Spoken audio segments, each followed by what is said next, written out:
प्रस्तुत छ नेपाली सामाजिक कथा 7 दिने सभाको कथा। यस कथाका लेखक हुनुहुन्छ जनक प्रसाद हुमागाई।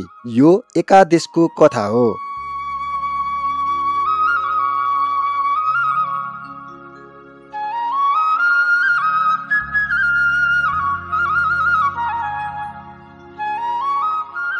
अब ढिला नगरी सुरु गरौँ 7 दिने सभाको कथा। सागरको पाठशाला जाने बाटामा एउटा पाटी थियो। पाटीको छानो पुरानो भएकोले ठाउँ ठाउँ चुइन थालेको थियो। एक दिन पाठशाला जाँदा पाटीतिर देखाउँदै सागरकी बहिनी गङ्गाले भनिन्, दाई यो पाटी कसले बनाउँछ? सागरले भन्यो, किन र? बहिनी गङ्गाले भनिन्, छानो नछाए भत्किन्छ होइन र? सागरले भन्यो, भत्के के भो त, हाम्रो घर होइन? सागर र गङ्गाले यसरी कुरा गरेको दिन बेलुकादेखि नै केही दिन लामो झरी पर्यो। यो झरी रोकिँदा नरोकिँदै पाटीको छानो गर्लाम गुल्लुममा भत्कियो। पाटी भत्किएको देखेर गङ्गाले भनिन्, हेर्नुस् दाई, छानो भत्किएछ। सागरले एकपल्ट मुन्टो फर्काएर पाटीतिर हेर्यो। पाटीको छानो भताबुङ्ग भएको देख्यो। उसले केही भनेकै थिएन। फेरि गङ्गाले भनिन्, कसरी भत्किएछ अघि दाई? सागरले फेरि भन्यो, भत्के के भो त, हाम्रो घर होइन? गङ्गाले भनिन्, हाम्रो घर नभए पनि बाटामा हिँड्दा पानी पर्दा दौडदै गएर ओत लागेर बस्न पाइन्थ्यो। यसरी कतिपल्ट बसेका थियौँ होइन र?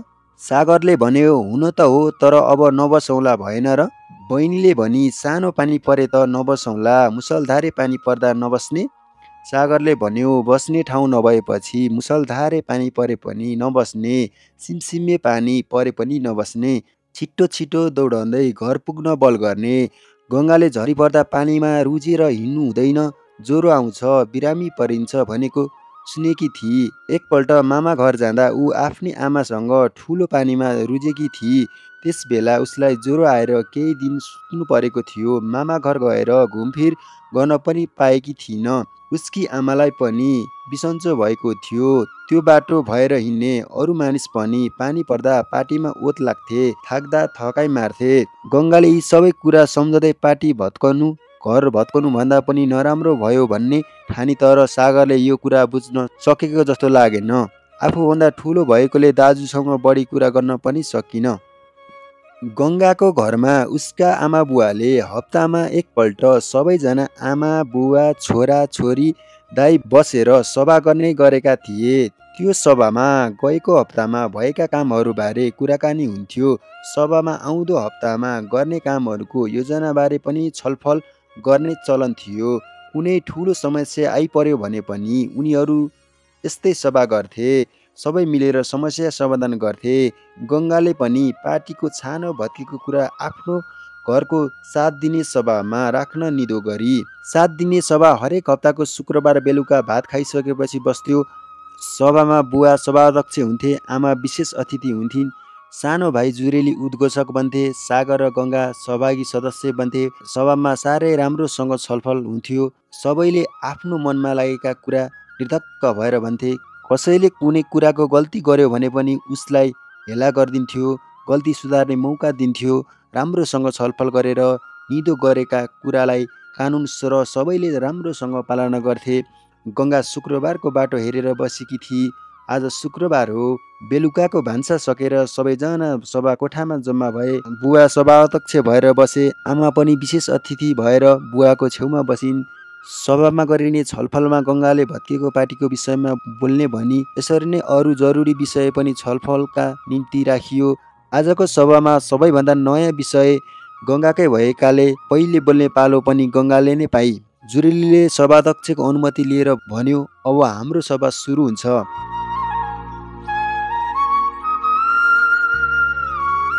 यस विषयमा बोल्ने प्रस्ताव दिदी गङ्गाले राख्नु भएको हो। आजको पहिलो वक्ता पनि दिदी गङ्गा नै हुनुहुन्छ। म उहाँलाई आफ्नो विषयमा बोल्न अनुरोध गर्दछु।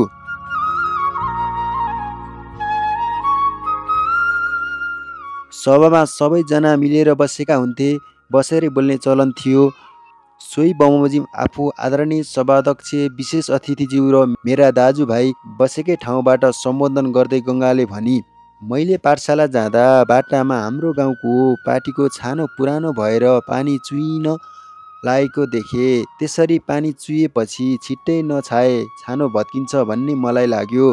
त्यो छानो कसले छाउँछ भनी मैले दाजु सागरसँग सोधेँ। दाजुले भत्के के भो, हाम्रो घर होइन भन्नुभयो। मैले दाजुलाई कुरो बुझाउन सकिनँ। मेरो विचारमा त्यो पाटी भत्किनु ठिक होइन। गङ्गा पछि यसै विषयमा सागरलाई बोल्न दियो। सागरले पनि सभालाई सम्बोधन गर्दै भन्यो, घर भत्कियो भने हामी बस्न पाउँदैनौँ, त्यसैले पाटी भत्किएमा किन पिर गर्ने। मेरो भनु यति नै हो। यसपछि सभाध्यक्षले उद्घोषक जुरेलीलाई बोल्न भने। एकछिन घोरिँदै जुरेलीले भन्यो, पाटी भत्क्यो भने पानी पर्दा, घाम चर्कदा, थकाइ लाग्दा बटुवालाई बस्ने ठाउँ हुँदैन। बास बस्नेले पनि बास पाउँदैनन्। पाटी हुँदा हामीलाई मात्र होइन, धेरैलाई सजिलो हुन्छ। त्यसैले हामीले आफ्नो घर मात्र होइन, पाटी पौवा पनि जोगाउनु पर्छ। भत्के भत्कोस् भन्नु हुँदैन। गङ्गा, सागर र जुरेली पछि सभापतिको आज्ञा अनुसार विशेष अतिथिको आसनबाट आमाले भनिन्, आज गङ्गाले गङ्गा नदी जस्तै विशेष महत्त्वको विषयमा यस सभामा आफ्नो विचार सुनाई। जुरेलीले पनि असल कुरा भन्यो।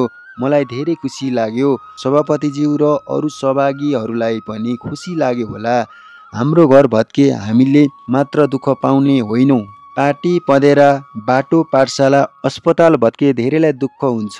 मैले अरू कुरा के भन्नु, मलाई लागेको कुरा यस्तै हो। सबैको बोल्ने पालो सकिएपछि अब एकपल्ट सागरलाई नै सोध्नु भनी बुवाले सभाध्यक्षको हैसियतले भने। सागरलाई आफ्नो विचार गलत लाग्यो र म आफ्नो विचार सच्याउँछु भन्यो। त्यसो हो भने भोलि सबै गाउँलेहरूलाई बोलाऊ, सबै भत्केको पाटी बनाउन जाउँ। यति भनी बुवाले सभा विसर्जन गरे।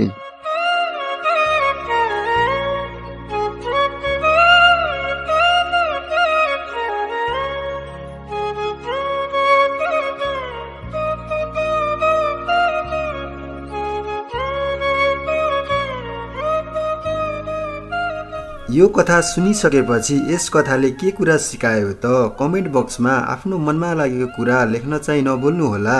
र फेरि नयाँ कथा अर्को श्रृङ्खलामा लिएर आउने बाचाको साथमा म समित श्रेष्ठ बिदा हुन्छु। हस्त नमस्ते।